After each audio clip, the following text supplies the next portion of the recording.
আসসালামু আলাইকুম। আমি রবিউল হাসান। একটা ঘটনা বলি, শুনে বুঝবেন আমি এখন আর ঠিকঠাক মানুষ কিনা। সেই রাতটা ছিল বৃহস্পতিবার।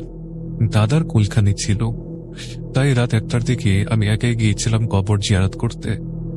গ্রামে আমাদের পুরনো একটা কবরস্থান আছে, নাম চৌধুরী কবরস্থান। চারপাশে নারিকেল গাছ আর ঘন অন্ধকার। আমি দাদার কবরের পাশে ফাতেহা পড়ে দাঁড়িয়েছিলাম।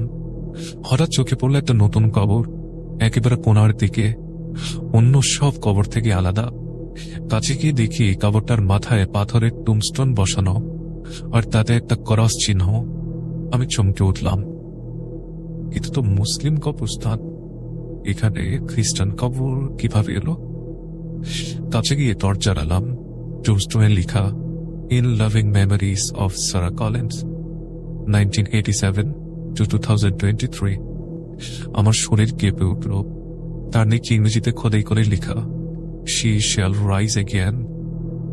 আরো ভয়ানক ব্যাপার, কবরের মাটিতে ছিল তাজা নখের আঁচড়ের দাগ, যেন কেউ ভেতর থেকে মাটি করে বাহিরে বের হওয়ার চেষ্টা করছে।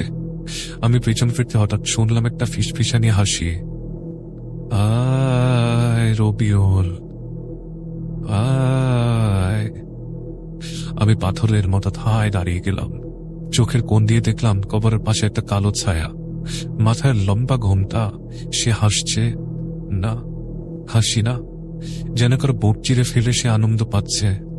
আমি জিজ্ঞাসা করলাম, কে তুমি, কি চাও? ওর জবাব ছিল, তুই তো আমাকে জাগিয়ে তুলেছিস, এখন আমি তোর সাথেই থাকবো। আমি দৌড় দিতে গিয়েও পারলাম না, পা যেন অবশ হয়ে গেল। ও আমার দিকে ধীরে ধীরে এগিয়ে আসছিল। সেই মুহূর্তে কানে আজান পড়ার শব্দ ভেসে এলো দূর থেকে, আল্লাহু আকবার, আল্লাহু আকবার।